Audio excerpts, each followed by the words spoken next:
Pretty simple. Cycle the throttle, back to idle, make sure it's free and ready. Turn our fuel valve on. Go full rich, give it about a 3-second delay, and crank it.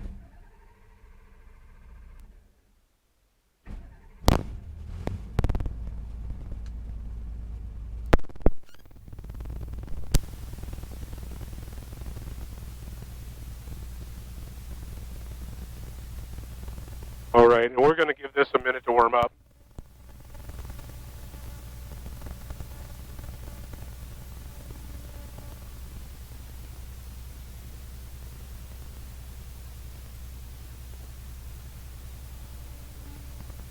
All right, can you hear me okay? Dynon Skyview. Yep, I hear you. Do you hear me? No. Do you hear me? A little bit. So you got to get the mic close. How about now? There you go. Okay, kicking on. I hear that. Yeah, the little foam muff almost seems to be touching your mouth. Yep. Okay, so what we're doing is we're letting the engine warm up. So unlike a car engine, which is really tolerant to just fire it up and go, this thing needs to come up to temperature. Our oil temperature is 42 degrees. That's pretty cold. Yep. So we're going to let our engine cylinder head temps warm up and our oil temp warm up. Yep. So we're looking for 200 on the CHDs, the cylinder head temps, and 100 on the oil. It'll take 5 minutes or so to warm up. Okay.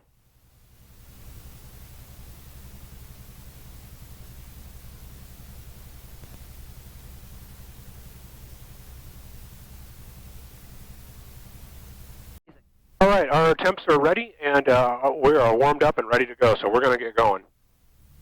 So I'm going to pull up here, and we're going to do our run-up.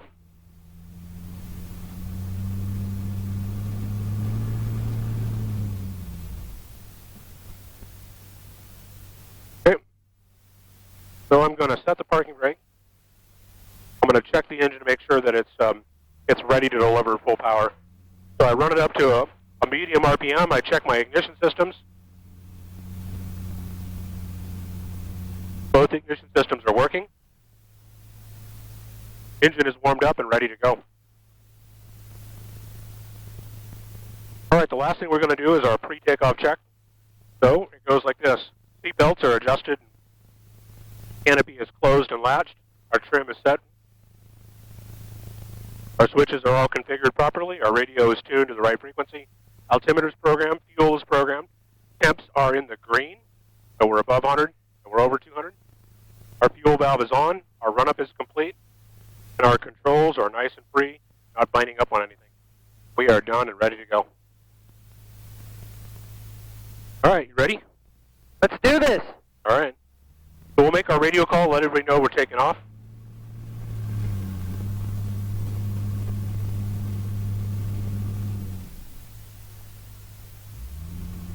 Roosterville traffic, Sonic 604 Charlie Mike, departing 18, Roosterville. All right, so as we pull out onto the runway, our mixture goes to full rich. Put in 1 notch of flaps. Stick is coming back for takeoff. We're going to hold it back until we get going. We are aligned with the runway center line. Throttle coming up.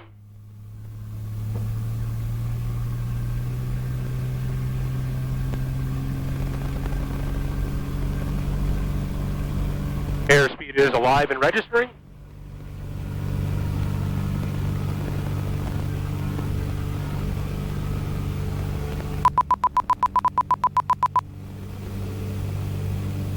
And we are airborne and climbing out.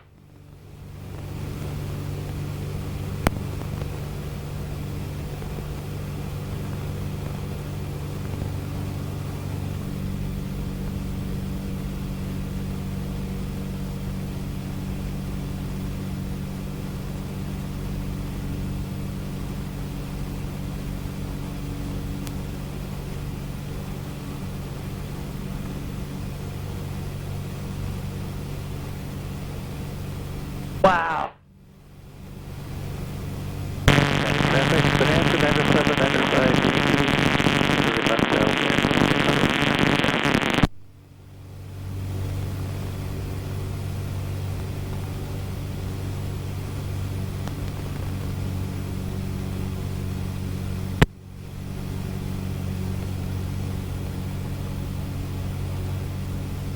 Gardner, traffic Grumman 26270 is 3.0 south.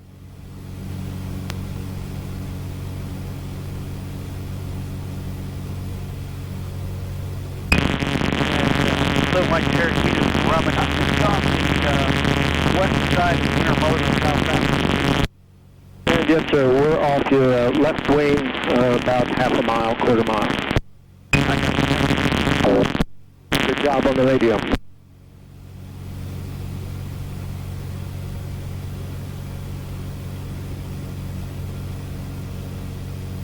All right, so you can see all this haze, and we're starting to kind of get above it. We're going to get above these little clouds, Yeah. so we get a little bit better visibility and some smooth air.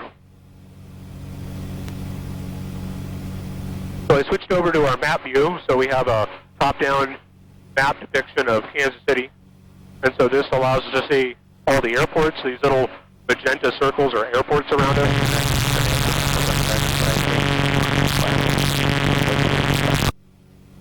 And we can see other traffic, so that diamond with the arrow, that's another airplane.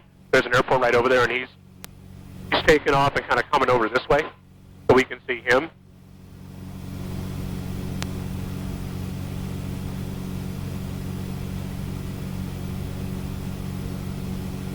Which diamond? See this That's area it. here? Yep. So that's an airplane in flight. That's a traffic call out. Yep. The Dynon is receiving data that says there's another airplane right over there. Okay. Right by that airport right there, that KGPH, that's the identifier for Midwest National Airport. Okay. So he's in the pattern for Midwest National. Okay. And so we're seeing him on our display. Okay. So this helps us maintain situational awareness. Where are the prominent features like airports and cities? That's Kansas City International right over there. Yep. The blue one. Airspace around Kansas City, so those rings mean specific airspace values. Yep. And then traffic and all that. And so there's Smithville Lake right there. And we can see some roads down in there that's Yep. gray. What are these tags here? So those are other airports also. So the MO71, that is an airport right there. That happens to be a very small residential airport, like a private strip, basically. Yep.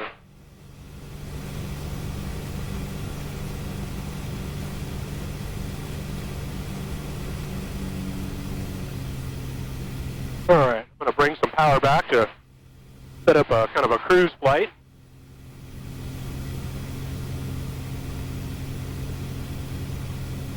We're going to go up a little higher here, but we're going to get out of the way where we're not right around. So now you can really see the haze layer. Below that, look how dark and hazy it is. Above it, we're out of the haze layer. Wow. This is yeah. like the scum sitting at the bottom of the pond. Yeah.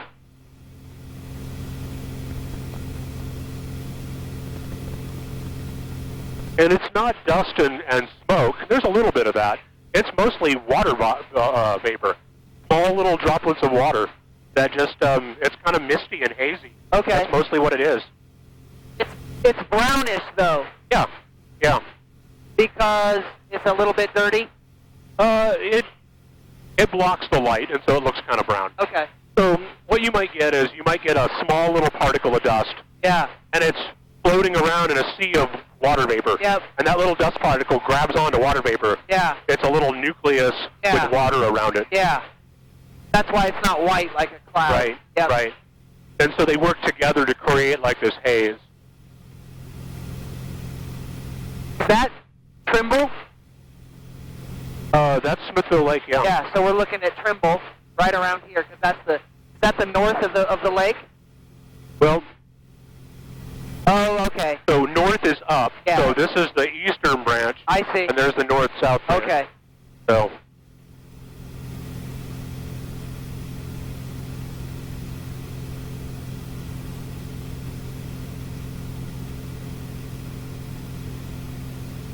So this is not a great sightseeing day, just with as much haze as is out here. Yeah. But, it's nice up here. It's smooth. There's no real bumps. Yeah. You can see a few of these little clouds. We'll keep an eye on to make sure they're not going to just explode into an entire cloud deck. I.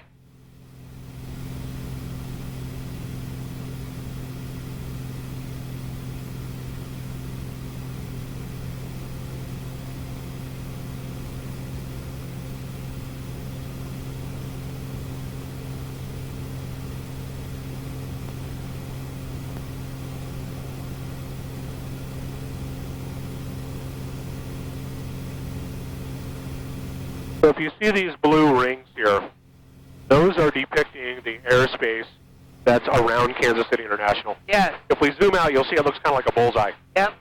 And so at the center of the bullseye is the airport. Yep. And so the controlled airspace goes from the top all the way down to the ground. As you go further and further out, the area right at the ground level is not controlled by Kansas City because there's no jumbos flying right next to the ground in that second ring. Right. They're up at altitude. Yep. And when you're out here 30 miles away, there's no jumbos flying at the ground or even kind of close to the ground. They're all at altitude. So as airplanes are coming down for landing, they first get into the upper layers, and as they get closer, they get lower and lower and lower until they land. So you have this funnel like this of airspace.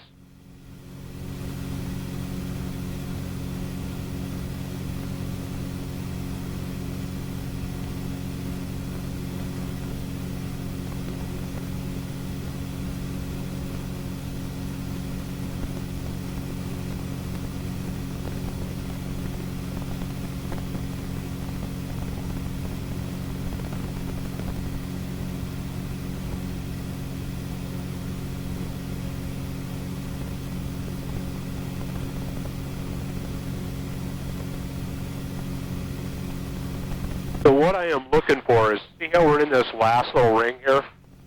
So we're between this line and the next line. That airspace is controlled starting at 4,000 feet. So if I go beyond higher than 4,000 feet, I will enter into the airspace from the bottom. I'll climb up into it. Yep. So I have to stay below 4,000 feet until I'm clear of it. Then I can climb up as high as I want. Yep. I could go there if I wanted to, but I would need to call Kansas City and get permission to go there. And why? Why bother? Right, I'm almost out of it, so we're just going to stay below their airspace. We're going to head over this way.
So when we decide how high do we want to go, it's really kind of about, what are we trying to do?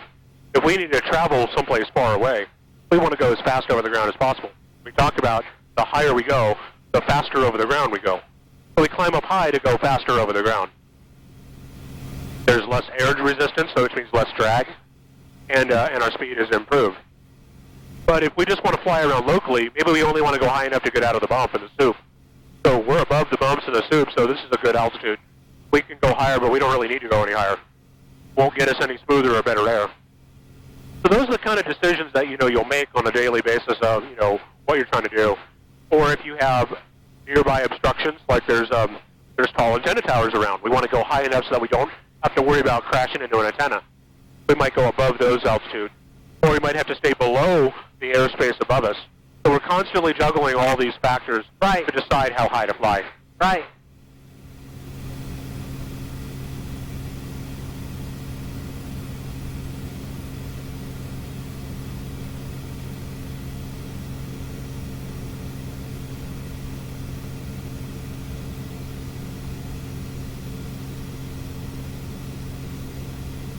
All right, so what we're going to do, we're going to fly over here to this airport over here. So on this, on my Dynon, you can click the airport, It pops up the information, Cameron Memorial. So that's at Cameron. So we are going to fly direct to Cameron. So we've selected a destination, and now we're getting navigation information. So it tells us that we need to fly a heading of 014 or 14 degrees magnetic. It's 10.1 miles away. Yes. We'll be there in 4 minutes and 17 seconds, and there's a remaining distance, and our ground speed. So, we're going to be there in 5 minutes, basically. So we're just using that as a convenient place to just sort of fly to. Right. So as we approach a waypoint, say we're going to land there. Now, we're not, but we'll say we were going to land. What we would do is we would start thinking, we need to know about the runway. What runway are we going to use? So they have essentially, I can see it on the map there, a north-south runway. So this little number 17 and 35, those are the runway alignments. Runway 17 or runway 35. Runway 35 is aligned with a magnetic heading of 350 degrees, 350 degrees, more or less north, just slightly off of north. And runway 17 is aligned 170 degrees, 170 degrees, more or less south. Yes. So assuming that we're going to land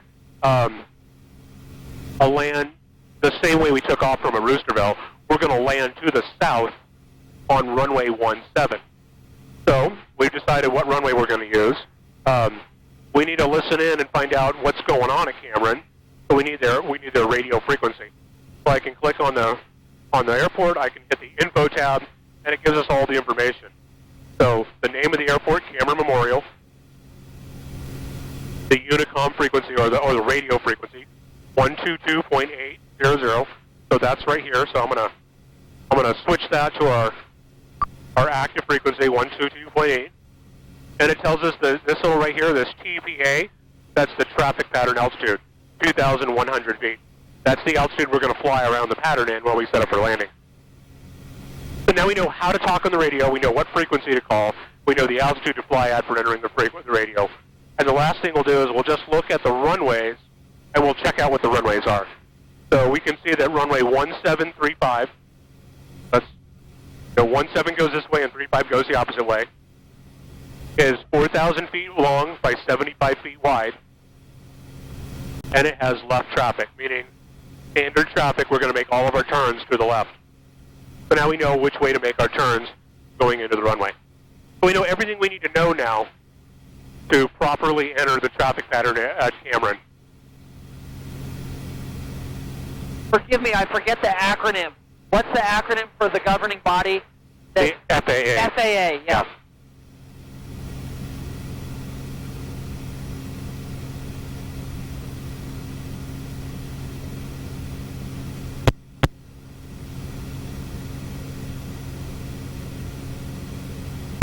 Eastern traffic, Cadillac 505 Lima Echo, we're about 5 miles to the southeast, 1,800 northwest bound, Lee Summit. So that radio call we just heard was somebody at Lee Summit. So we're miles and miles north of Lee Summit, and that's because many airports share the same frequency. Okay. There's only so many frequencies to go around, and so we have a handful that are commonly used. Cameron is on the same frequency as Lee Summit. Okay. So we have to sort out which ones apply to us. So we don't need to be looking for airplanes around Lee Summit around Cameron. We need to kind of cue in our listening to people that are calling for Cameron. So the GPS says we're 2.7 miles away, and there it is right off our wing. So not quite 3 miles away. There's the runway.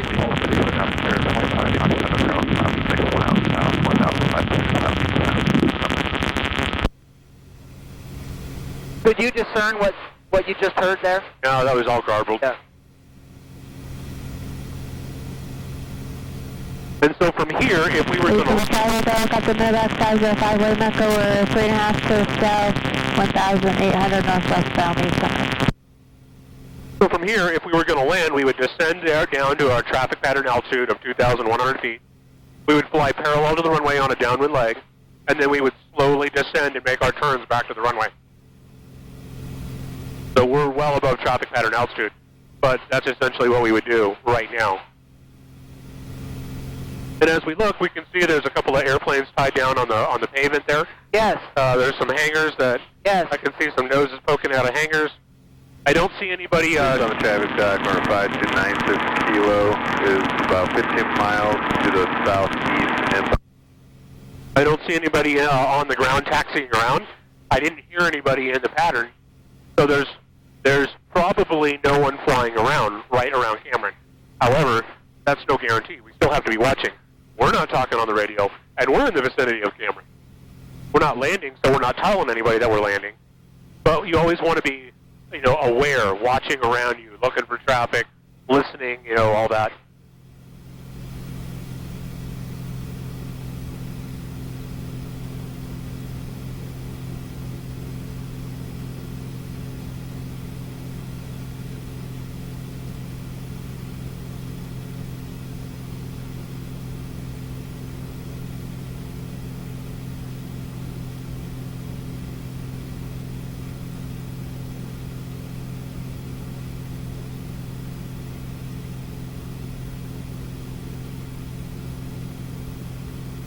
Where's that mysteriously obscure, enigmatic Mormon Holy Land? Where's the what? Mysteriously obscure, enigmatic Mormon Holy Land. Right over there? The foreman? Mormon. Oh. Adam on Diamond. Right around here somewhere. Yeah, I don't know. All I know is where the big church is, because Yeah. you can see it real prominently. I don't Yeah. know where anything else is. Where's the Platte River? I don't know. I think it's right around here somewhere. I'm not sure which of these is the Platte. Yeah. It's pretty country. Yeah.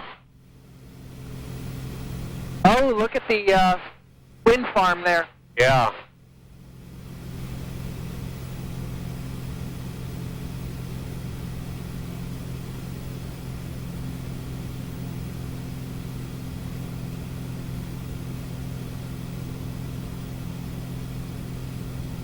Not much action on a day like today.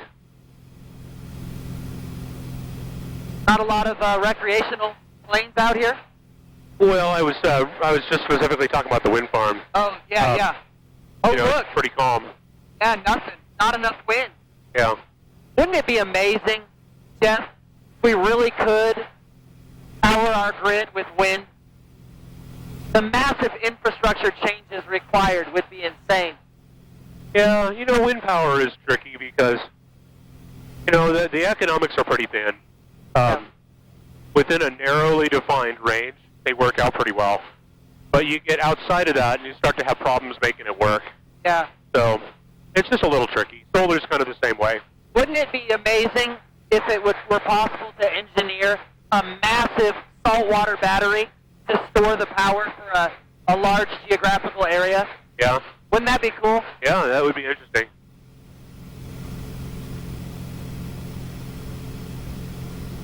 Look at that. Not enough wind to turn the turbines right now. Yeah. So we're starting to get into a few bumps up here, which means we're probably entering a little different layer.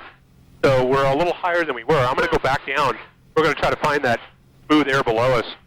Now, as the day warms up, air is going to start rising. We're going to start getting some bumps here and there. So we may not find that smooth air again. It may be gone. 10 minutes ago it was smooth. Now it's not so much. But probably we'll just end back down into the lower area, and we'll get out of this upper level air.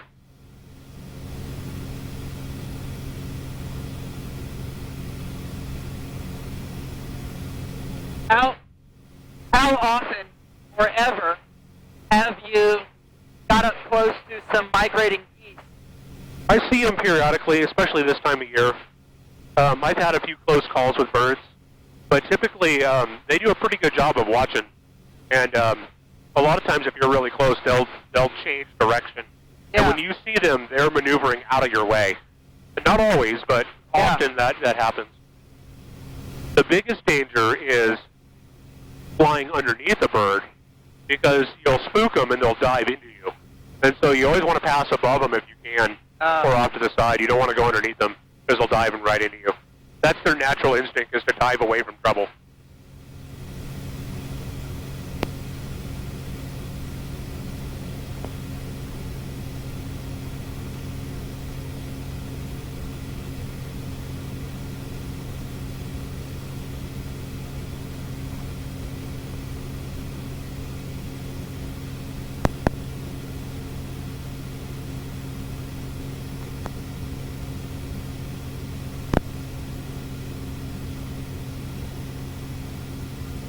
So we dropped down about 200 feet, and we got out of the bumps. So again, there's another air mass above us that's doing something different. And so probably it's moving a different direction than the lower air mass. And where the two are rubbing, there's some bumps. That's what that was. Yep.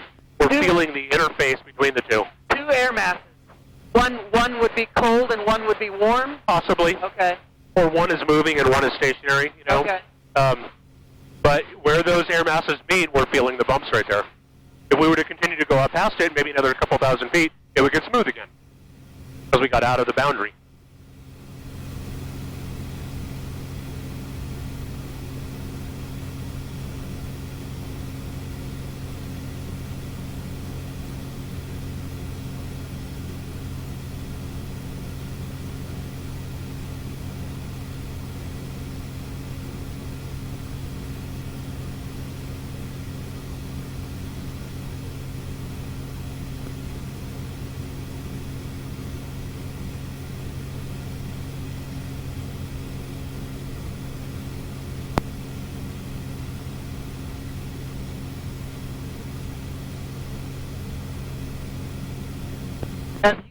Have you ever met a true believing flat earther? Well, no, not in person. We've seen, some programs about them, talked to some people on discussion boards. They actually exist. Oh, yeah, yeah. It's kind of a counterculture. We can talk about that maybe another time, but it's an interesting phenomenon. Yep.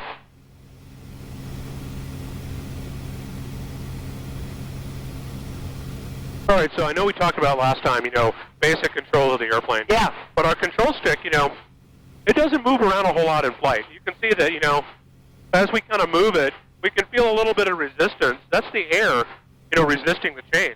When we move the stick, we're deflecting the control surfaces, which are pushing on the air. Well, the air pushes back. And so it tends to kind of stabilize the control stick. Now, the plane is not really in trim. See how we're kind of turning and the nose is coming up? So we still have to do stuff to make the airplane fly level. But, now we're back into the boundary. But, we don't have to have a death grip on it because the plane's going to fly out of control if we don't. We want to use a light touch, and we want to guide the airplane around.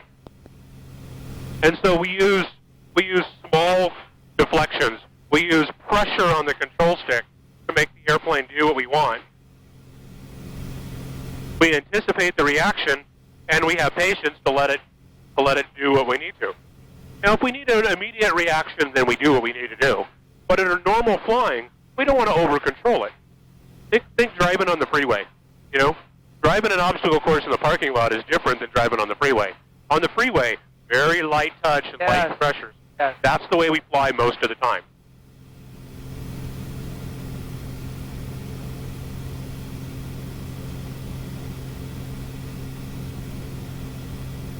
Now, when you look at the physics of flight, the wings are making lift. The lift always moves straight up from the wing. So if you take the wing and you aim it flat, the lift from the wing goes straight up. If you now take the wing and you rotate it at some angle, the lift pulls straight up from the top of the wing, but not down straight to the ground. And so part of the lift is leaned over sideways. That lift portion that's pulling us sideways is what actually causes us to turn. Yes. It's, when we talk about it, if we rotate the lift vector, we bank it over, the horizontal component of lift, the part that's pulling us over, is what pulls us through the turn. Lift and not drag. Well, the drag plays into it, but it's the lift that keeps us in the air. And now our lift vector is pointing up this way, but it's not straight to the ground. A part of it is pulling us sideways, and that's what's pulling us around the turn. Yeah. Now notice that the nose of the airplane is now falling down. Yeah. We're no longer holding altitude. If we don't do something, we're probably going to impact the ground pretty soon. So we have to pull back on the nose, and we have to raise it up. We have to use the controls to pull back a little bit. That's because we only are making one total unit of lift. We wasted part of that lift pulling sideways. And unless we make more lift, we don't have enough to hold us in the air. Right. We made 1,000 pounds of lift, but we used 200 of it to turn us. Yeah. We only have 800 pounds, and now we're sinking. So we have to pull back, get the nose up, and make more lift. We have to make 1,200 pounds of lift. so we can spend 200 to pull us Yes. and still have 1,000 to hold us up. Yes. And that's why we have to control the airplane by, making the nose up and down and all that. Yes. Because if we don't, we lose lift in the turns. Yes. Yes. Now, likewise, so say we have a nice turn. I find the exact amount of back pressure. I'm like, okay, so the nose is perfectly stable. I've got exactly the right amount of lift. If I stop turning, but I don't release the back pressure on the nose, we're going to start climbing because I'm making too much lift. I'm making more than we need to go for level flight. Now look what's happening to the nose. Yes. We're climbing. I'm making Yes. more, And again, if I don't do something, we're going to have a problem. And when you climb, the lift is vectored that way. It's pointed back a little bit, Yeah. which gives us a little extra drag. Yeah. But that's a more complex thing. Okay. So the stick, all it does is it moves the tail. The tail is on a big lever arm at the very back of the airplane. Yep. And it moves the nose up and down. The main wing is what's making the lift. Yes. The steeper the angle of the wing to the air, the angle of attack Yes. of the wing, the air's coming in like this. Yep. If we put a big angle in it, we're making a lot of lift. If we flatten out that angle, we're making a little bit of lift or Yes. even no lift. Yes. And so the stick controls the tail to pull the nose up to make a bigger angle to make more lift. A small drag factor to adjust the vector of the lift. Right. Small drag factor. Well, it's not all drag. So Yeah. the tail is a little miniature wing itself. Yeah. And so Okay. we're flying the tail up and down. Okay. So the tail is making lift, more lift, or less lift. Okay. And that's what it's doing. And it's like, it's like a person on the end of a teeter-totter, Yeah. pushing or pulling, Okay. and it's moving the nose up and down. Okay. That's what Okay. the tail is doing. Okay. It's a small force way out there where it's real Yeah. effective, Yeah. rather than a big force close in. Yes. Yes. Okay. So is it correct to say that downward lift is altering? That's okay. right. That's right. Downward lift. When we want the nose to come up, we have to make down lift on the tail Yeah. to pull the nose up. Think Drag about is that just teeter-totter. a minimal factor. Drag is drag happens anytime we move through the air. Yeah. We have drag, more Yeah. drag, less drag, Yeah. and that's a whole piece of it. Yeah. But it's not so much drag related as lift related. Yeah. Anytime we take the wing and we make the wing change angle of attack, Yeah. change the angle it meets the air, we make more lift or less lift, and that's what we're doing. When we fly level, we have found the perfect angle to make just enough lift to keep the plane at the same altitude. Not too much, not too little, just right. Balance. And that's perfect level flight. If we get it a little too much or a little too less, we go up or we go down. Yep.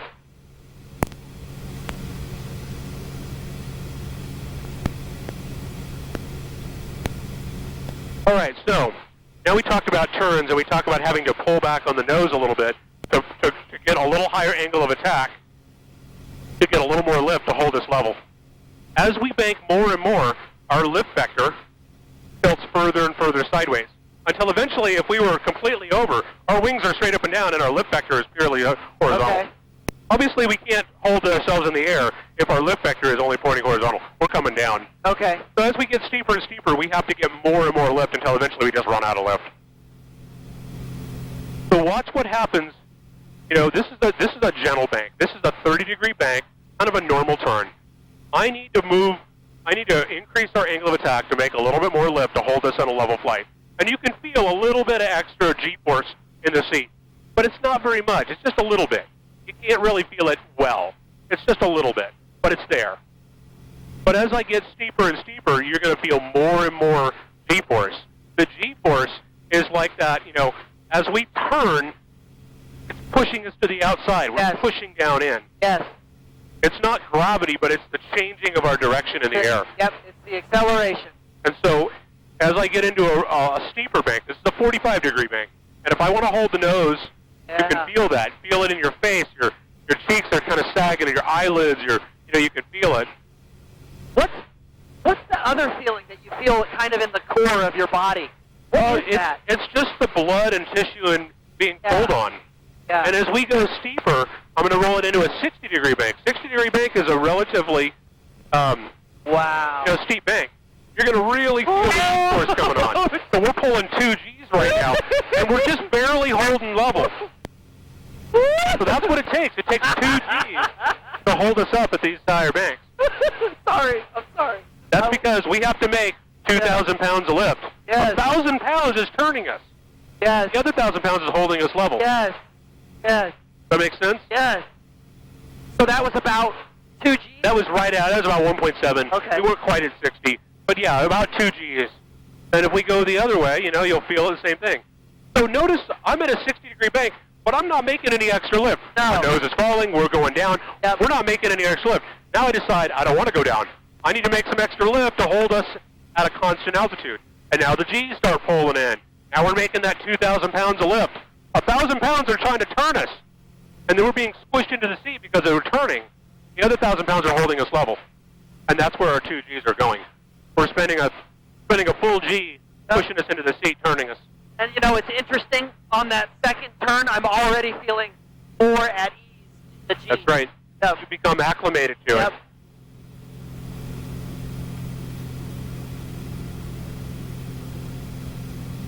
So there's this misconception that, you know, planes just fly. And you can maneuver them, but they just kind of fly. Yeah. Well, there's no real magic to it. There's the science of flight, which says if you make lift, you're going to sustain yourself in the air. Yeah. You want to go up, you need to make extra lift. You want to come down, you need to make less lift, you know? Or you need to, you know, do something like that, create more drag or whatever. And when you turn, you have to make more lift to account for the lift you lose turning. Yeah. Or you come down. Yeah. And so you use all these things together through the controls to make the airplane perform the way you want it. Yeah. Sometimes we don't mind dropping down altitude while we turn. We don't care. Yeah. We're coming down anyway. Who cares? I can bleed off a little altitude. Yeah. Other times we absolutely don't want to lose any altitude. Right. You know, because we can't. We can't afford to. We're really low to the ground or Right. something like that. And so we have to make more lift. And So we're constantly deciding how to fly the airplane. so power is another factor, too. That's right. That's right. Power is what gives us the thrust to overcome the drag. Yep. So if we want to make lift, we can do it 2 ways. There's 2 components to it. At its simplest level, you know, it is the angle the wing meets the oncoming air, the angle of attack, and the speed at which we go through the air.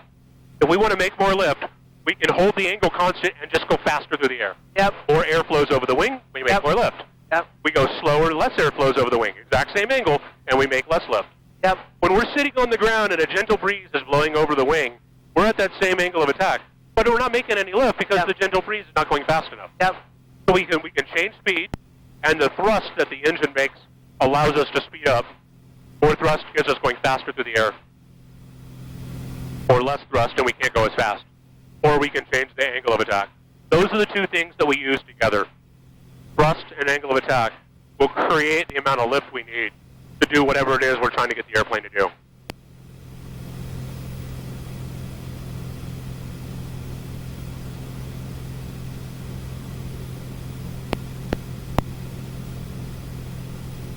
All right, so if you're okay with the 2G, I'll do a couple of general kind of switchbacks, and you can feel what that feels like.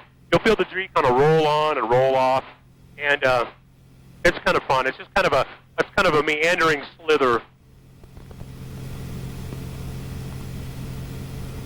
Okay. So we'll just kind of roll it in, kind of get moving.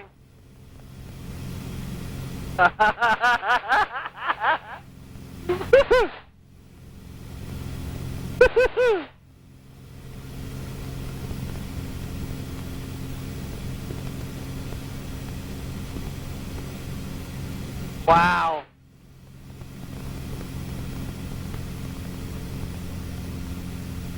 Oh. Oh, Jesus. Oh. Oh. Let me catch my breath. Yeah, absolutely. And if you need a little bit of fresh air, this There eyeball we in, go. blow that on your face.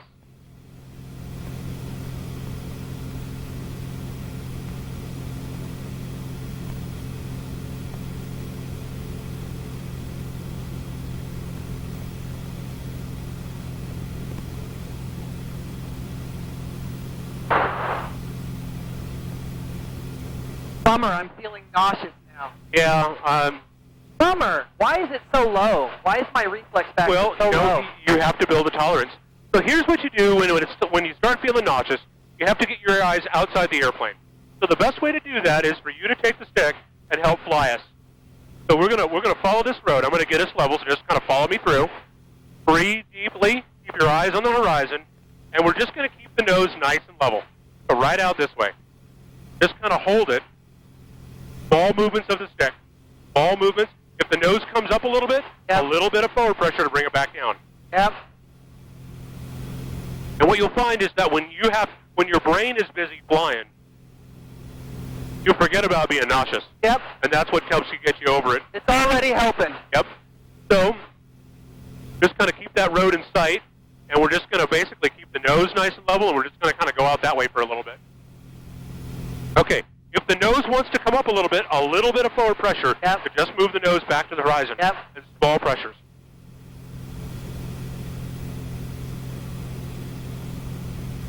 Getting parallel with the road. That's what I'm doing. Yeah, and why don't we go on the other side so you can see it out your Okay. side. So just kind of aim us over this way a little bit till we cross to the other side of the road, and then you'll be able to see it on your side of the Yeah. airplane. Amazing. My nausea is fading. Yep. Almost to the other side of the road. And just kind of keep flying this this heading.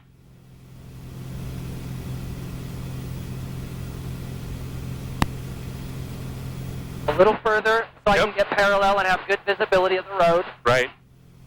Eye on the horizon.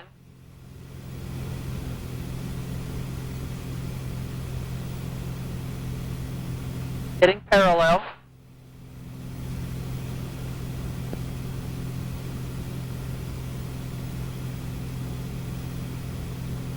All right, good.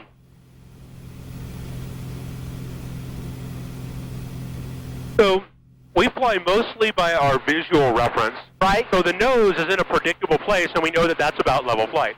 So right about where it is now is a good level flight attitude. And so what you do is you spend most of your time just comparing where's the nose to where it should be. And if the nose is too high, then we're probably climbing. Yep. If the nose is too low, then we're probably descending. Yep. So that's most of our time is visually flying the airplane. Yes. And if you look down, that's the Cameron Airport that we flew over earlier. We've been just sort of, loitering around the area. Yes. We're back over by the airport. Yes.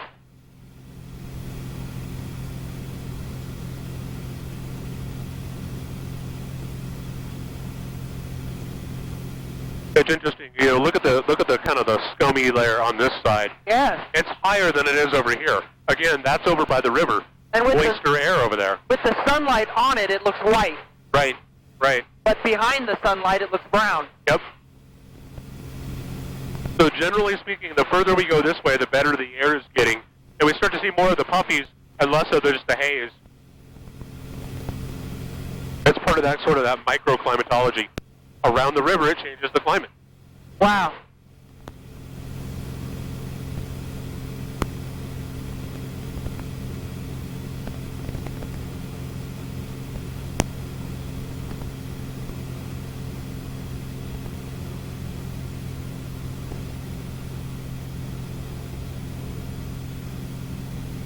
All right, so we're going to follow this other road here. So fly till Okay. you're past it. This is I-35. Okay. So fly till you're past 35 and then put it on your side. Okay. We're just going to kind of follow Okay. it and follow it back down to the south. Okay. On my right side. Yep.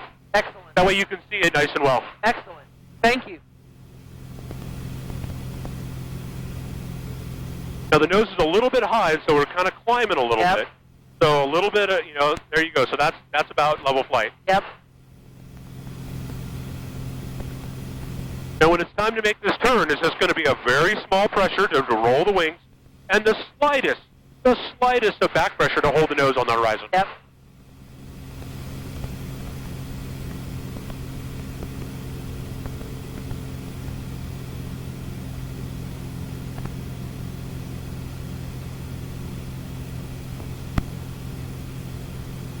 How's that?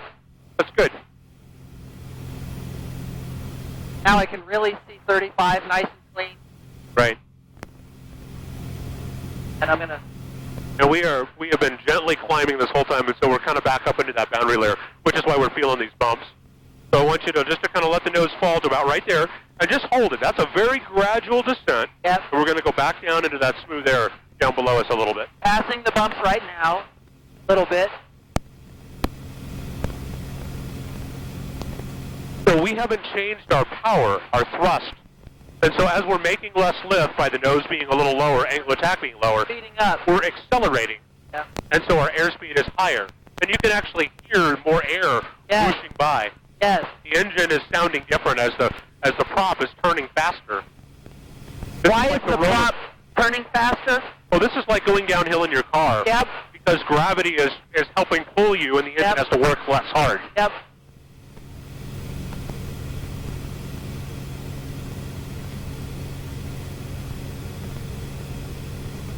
Airspeed, lower pressure at the front of the prop. Oh, what's that?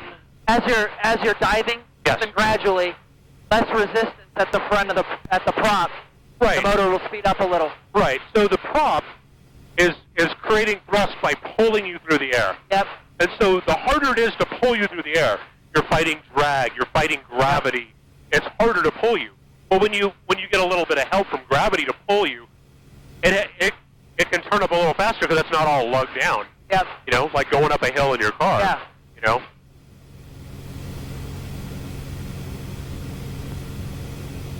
The prop only has one gear, unlike a car which has multiple gears for transmission. You know, we're stuck in one gear in a fixed pitch prop. And so, as the load on the engine changes, the speed of the engine itself changes. Yes.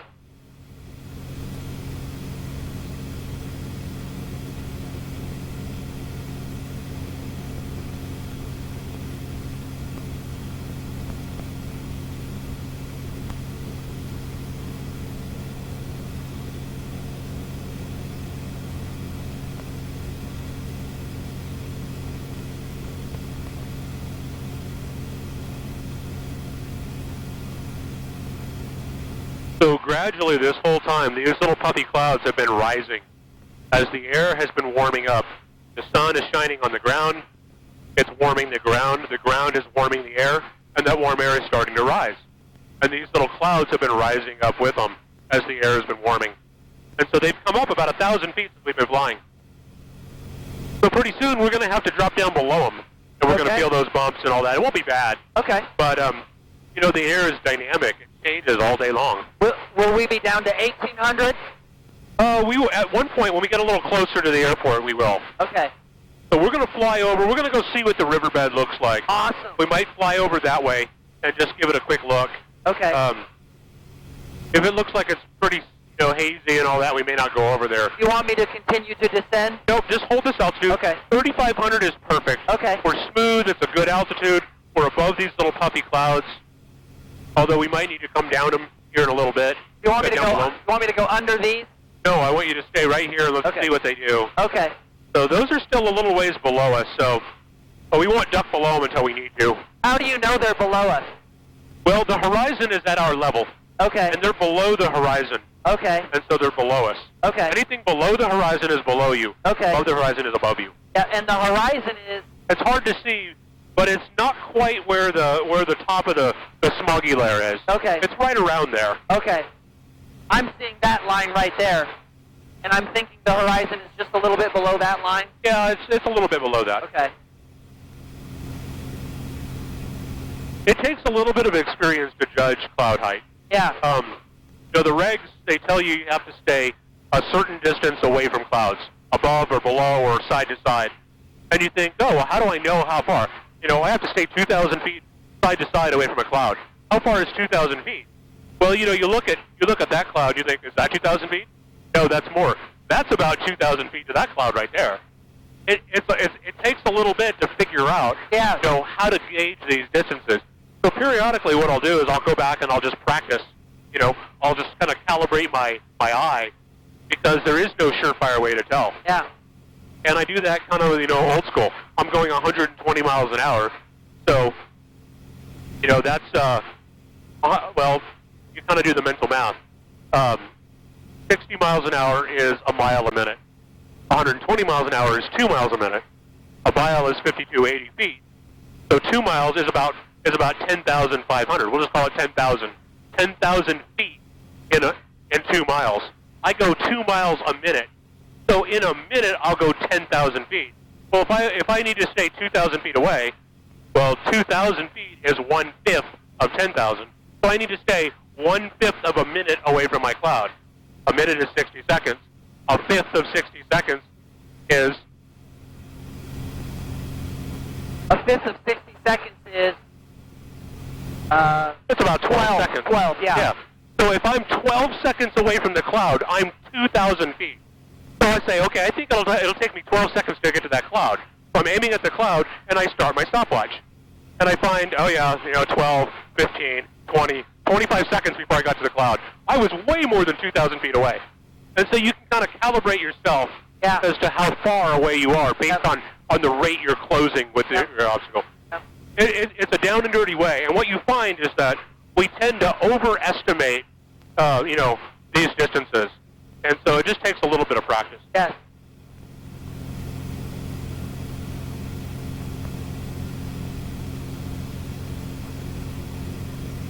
Now, the reason we're not going any higher is that we're going to be coming back into Kansas City's airspace soon.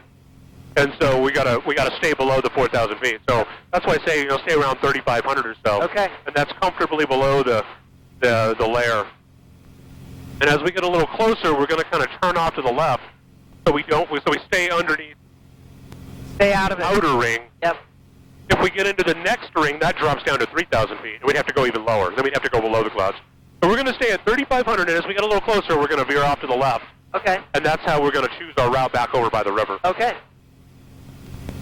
But we're good for a little while longer. So we have at least 10 or 12 miles. So I'll stay with 35. Yep. So if we have to go 12 miles and we're going 2 miles a minute, that'll tell us how many minutes before we need to do something. Yep.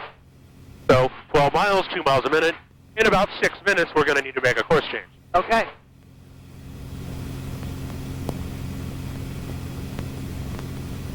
This is so damn fun. Yeah. And you can see there's a lot of just thinking ahead, like what am I going to do? Yeah. How am I making these decisions? Yeah. All that comes with experience. You're getting a rapid-fire dose of a lot. This is more than you would get, on a first introductory lesson. Of course. But I'm just trying to give you a taste of all the complexity, all the attractions, all the things that you, as the pilot, get proficient at, all the decisions you make. This is, in a complex piece of music, you're reading 6 to 8 to 12 lines of counterpoint on a piano piece. Right. A pilot is reading so many layers of data. Right. So many layers of data. That's the music of this thing. Yeah. And when you're just learning, you're overwhelmed by everything. And so you can't think very far ahead because you're so busy thinking about the here and now. Yeah. As you get better, you become more comfortable with the here and now, and you can think further and further ahead. Yeah. And as you get more proficient, you have to think even further and further ahead. Yes. An airline pilot, they're thinking, okay, we're 100 miles away from our destination. We got to get busy. We got a lot to do. We only got 100 miles to go, because they're closing the distance fast and they got things to do.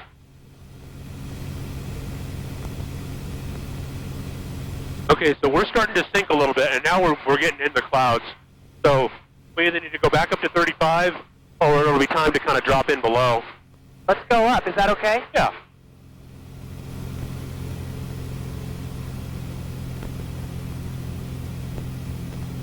Boy, that's fun.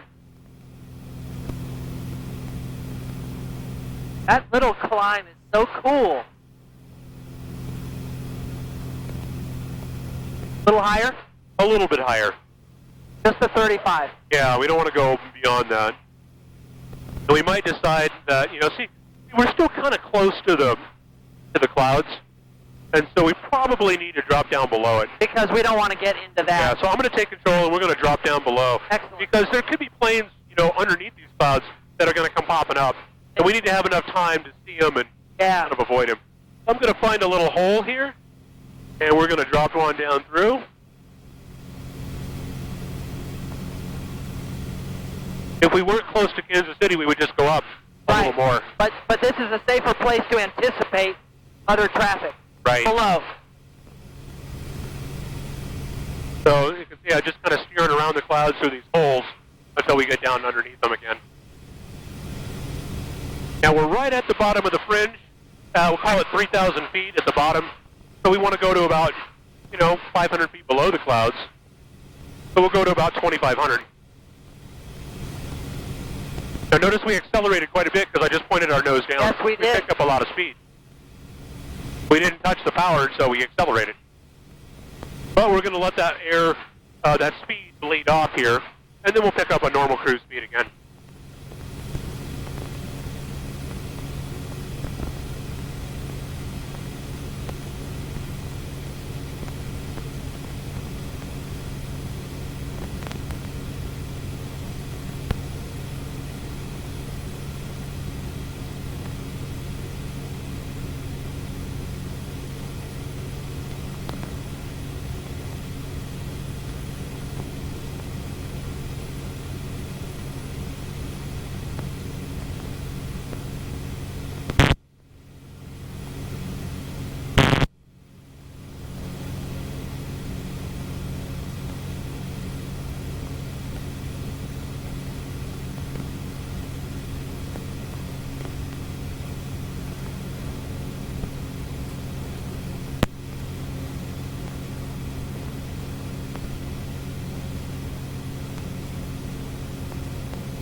Carney?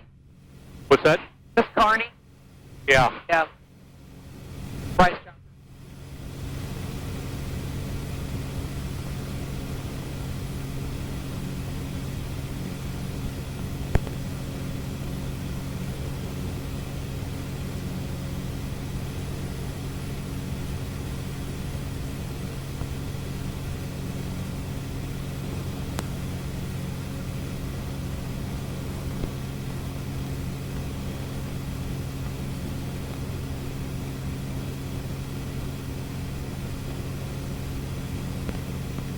So you can really see, dramatically below these clouds, again, that's kind of like the scum layer, all this haze and mist and all that.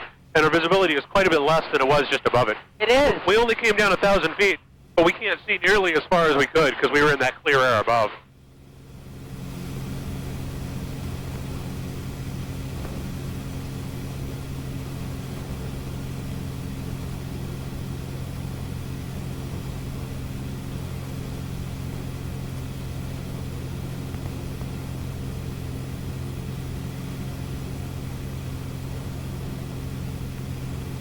All right, I'm going to dial up Midwest National. It's just off our wing over here. And just listen in and see if anybody's out flying.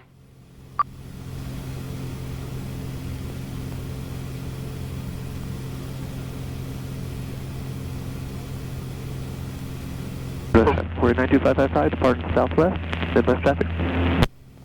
So that was a plane who was departing to the southwest. So the southwest is kind of off this way. It's over there, so he's going to be kind of coming our way. Well, it's a little lower than the last one, so I'm going to have to drop down a little lower yet. So Roosterville, where we took off from, is right over there. It's hard to see, but I know what I'm looking for. Yep. You can see a kind of a long row of hangars. I see it. Yep, that's it over there. Yep. And that other airplane is back over here. He's kind of coming our way. So we'll just kind of keep an eye over here for him. Again, that's that situational awareness. We want to just, we want to know approximately where he is and where he's going, so we can kind of keep an eye out. One of the benefits of controlled airspace is that you have a controller that is helping you navigate. They're giving you vectors. They're telling you turn right to this heading. Yep. They're telling you you have traffic off your left wing and all that. They're helping provide separation from other airplanes. Yep, there he is. So he's minus 0.5, so he's 500 feet below us. He's going that way. And he's kind of going to be crossing our nose over here below us. So we're going to be watching for him. But he might be climbing, so now he's at 400 feet below us, the minus 0.4.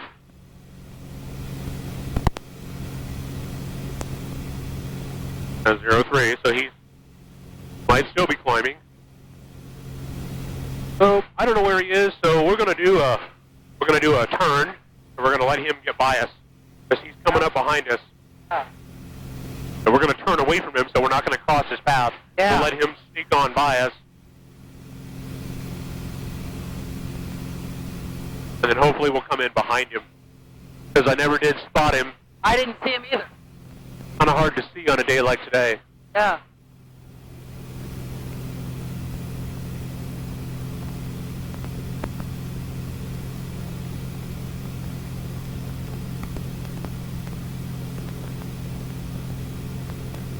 Still don't see him.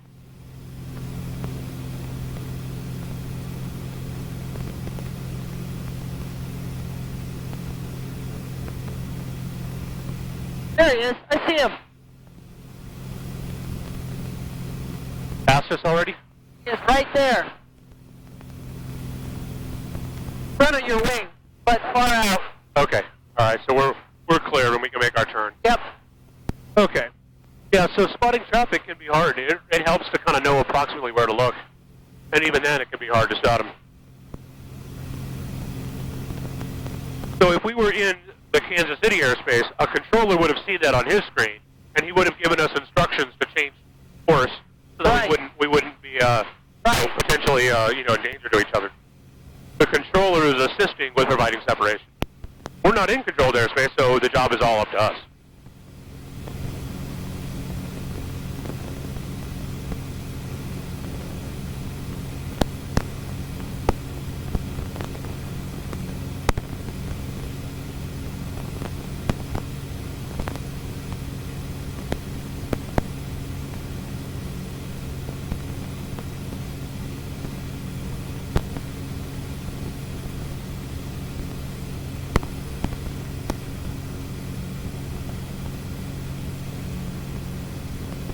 Amazing. All right, you feeling good? Everything okay? Or still a little bit? Actually, I need to get my threshold back up. Let me breathe a little bit. Yeah, we're not going to do anything crazy. I just want to know if you want to fly along the river or not. It's not going to be any G's or anything like that. If you're not feeling great, then we'll just go back and... Oh, I actually think I only need about 2 minutes of breathing, and I'll be back to... Okay. Almost back to baseline. Yeah, okay. What's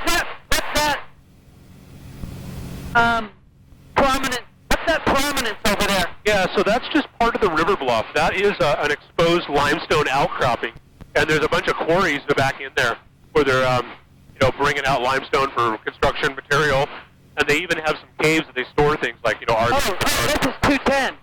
Yeah. Okay. Yep, that's old 210. So that's a little airport right there. You can see the hangars. Yep. It's right down in the river bottom. And Liberty is right back over there. Yeah, I know exactly where we are now. Yeah.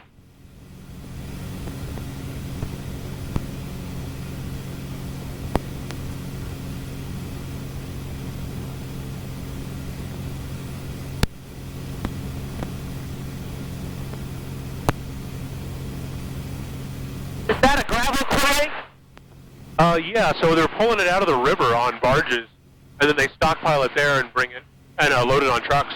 So you'll see, well, I don't see where they're operating, but you'll see a dredge boat pulling gravel out of this section, and they bring it back and dump it. And then that substation right there, that was an old power substation. They just tore down the old power plant.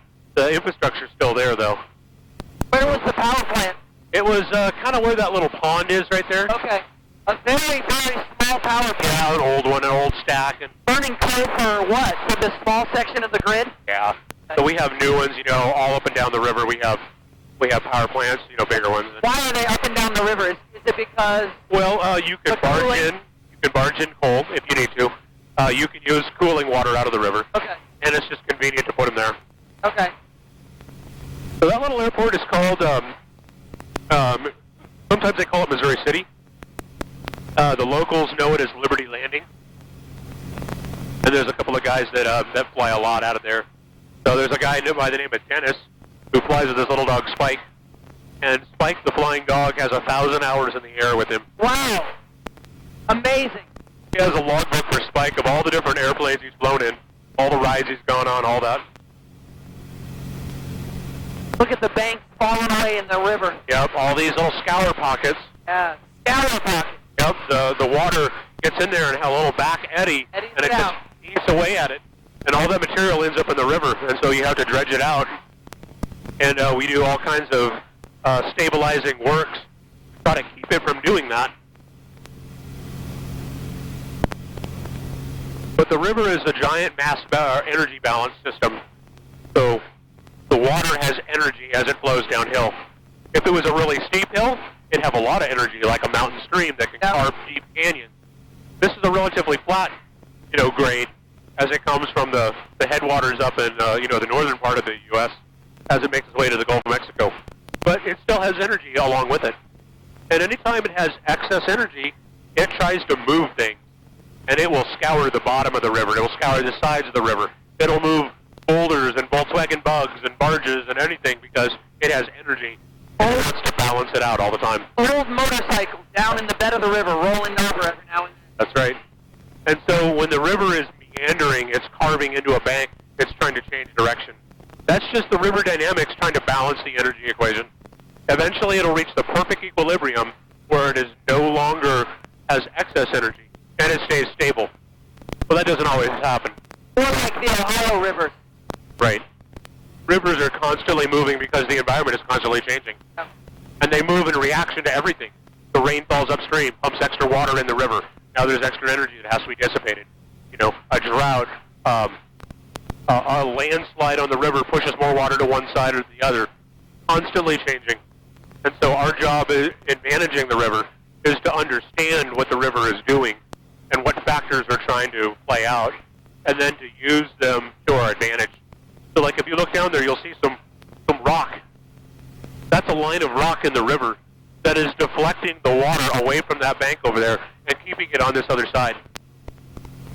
To keep it from cutting away at that farmer's field. Yep, and to keep the water in the deep side of the river, yep, to keep it deep enough to navigate barge traffic. You look at some of the rivers that are really shallow but really wide. Yeah. You can't run a barge up and down them, it's too shallow. And so what you'd rather do is you'd rather condense all that water into one channel. And so by pushing the water into the channel, it will scour the bottom of it out and keep it open. And so that's part of what we do is to keep the navigation open on the river. It has to be deep enough for barges. A channel is the most basic way of maintaining the river. Dredging a channel. Right. And so a lot of time, we dredge the river and we pull the material out of the middle of the channel where we want it deepest, and we dump it on the outside where we don't want it that deep. All we're doing is moving dirt around. Yep. And then the river comes about next year and moves it all back into the channel. Because we didn't really take the material away, we just shuffled it around a little bit. Yep. And so that's our challenge is, we don't want to be moving material constantly.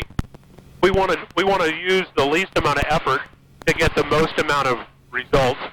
And so that's where the economy of the science of managing the river comes in.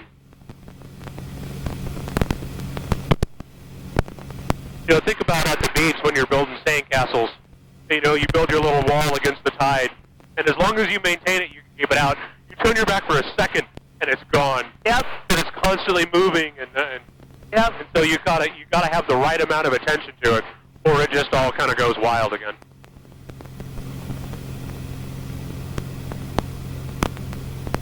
I was born in Billings, Montana, where this river is just beginning. Yeah. In its small stream. It's amazing to think that there are still a few sturgeon even in this river right now. Yeah.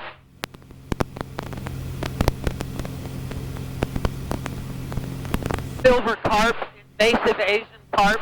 Yeah. Big catfish still in this river.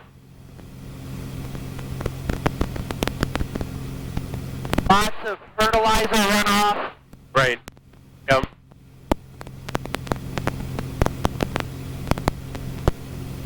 Hopefully not too much industrial runoff in this river, but I'm sure there is. Yeah. Well, we've made a lot of strides in cleaning up, what enters the river. Yeah. We have work to do still, but it's not like it was 100 years ago where it was the sort of a anything goes mentality. Yeah. There was an old saying that said that dilution, like dilution was the solution to pollution. Right. And so just dump it in the river, dump it in the ocean, it'll just all get diluted and there's no Yep. problem. Well, maybe that works up to a point, but eventually you tip the scales and you can't keep doing that. And so we have better understood where that threshold is, where you start to alter the environment. What is this? Is this Auric? I don't know what this is. But Excelsior Springs is out over there. Oh, okay, okay. So it's not on the river. It's Yeah. back over in those houses over there. Yeah. Oh. This is about Auric. Yeah. Because I don't get little town map names on here, I got to go back and I got to like look at Google Maps and try to figure out what I saw. Yeah. It makes it a little harder to become familiar with all the little towns. Pretty country. So if you look right out off our wing, that's Midwest National. We're looking right down their runway over there. We got a good view of it. Just slightly in front of the wing and out about 8 miles. I see it. So the blacktop really stands out on a day like today. All right, so we're going to start getting ready to head on back to the Rooster.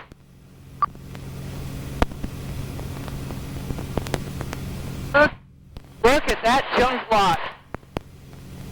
Oh, yeah. Wow. That's a real legacy right there. Yeah.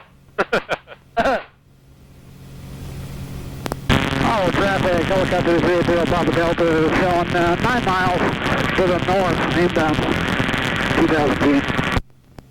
I don't know where he is.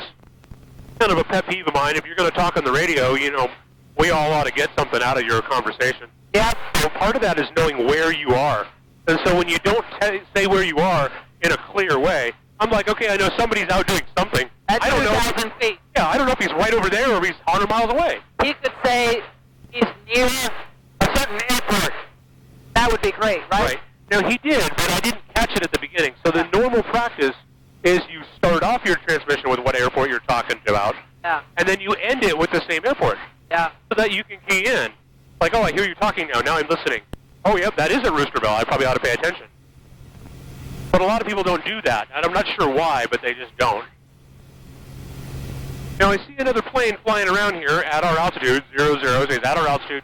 He's going the other way. And he's kind of over by Roosterville over here. But we got to see him going the other way. We're going to have to keep an eye out for him. Kind of close to us. And he is at our altitude. Yep. Kind of going over this way. Yeah.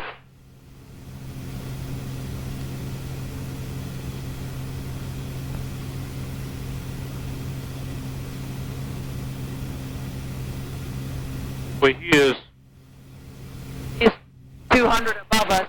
yeah, he's just past us, but I never did see him.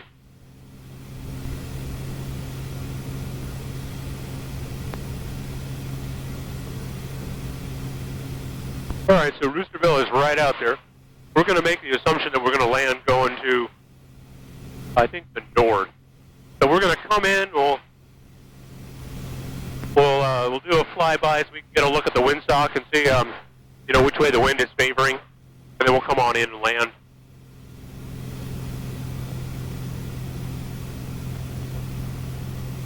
With all your technology, do you prefer to look at that windsock? Well, this airport does not report which way the wind is blowing. Yep.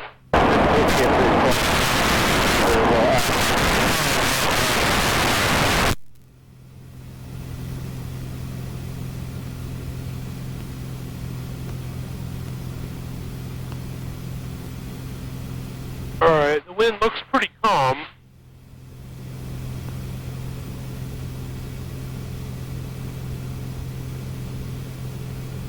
Maybe just slightly favoring one way. Hard to say. That's pretty good calm.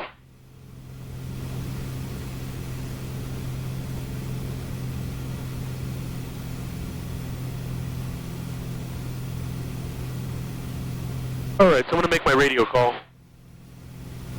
Roosterville traffic, Sonic 604 Charlie Mike, entering downwind for 36 Roosterville.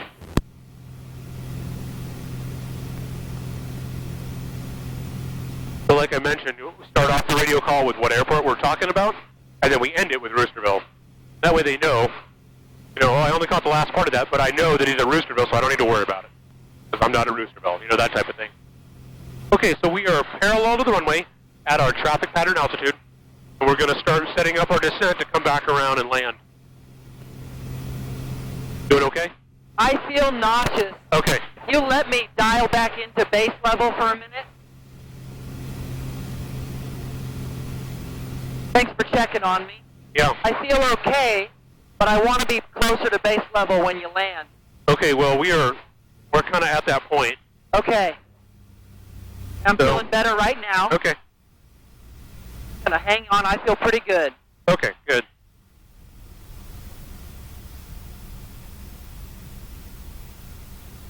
Brewsterville traffic, Sonic 604 Charlie Mike, turning base, 36, Brewsterville.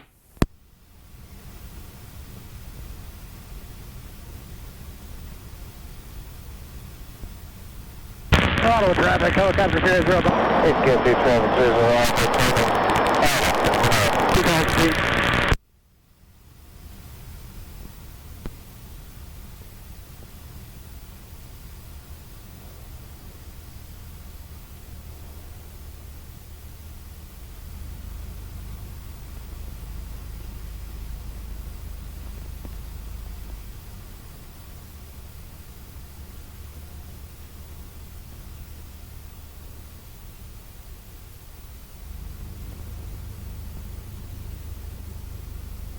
So we're lined up on the runway, got a good descent, our airspeed is good, and we're just going to kind of modulate our power to take us right down to the runway.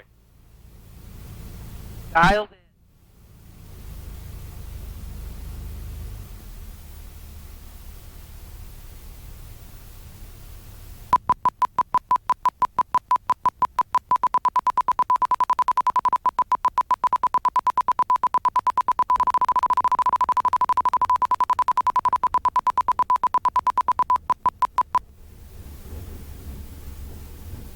And if we do it right, we just sort of roll it right onto the runway.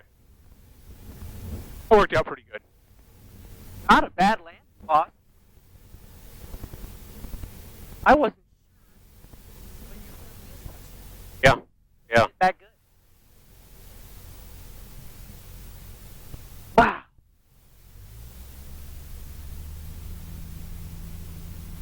Why is that such a sensory overload? I don't get it. I don't understand why my threshold is not as high as I would have expected. Well, it's extremely common. This is a very new sensation. Yeah. And So it's a sensory issue, correct? it is. You know, Yeah. your eyes and your stomach are used to doing the same thing. Yep. Your inner ear, you know, you're connected to the ground in a predictable way. And now you're disconnected, moving in ways that you're not Yes. used to. And so your brain has to learn how to incorporate this new sensory input. Inner ear, gut, visual, maybe even some auditory stuff. All of those things. I've got a couple gallons in my gas can, which How low were we on fuel? we had almost 11 gallons, 10.7. So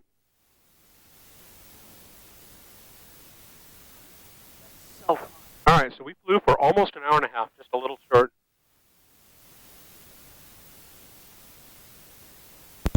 All right, so that's done. So, flight.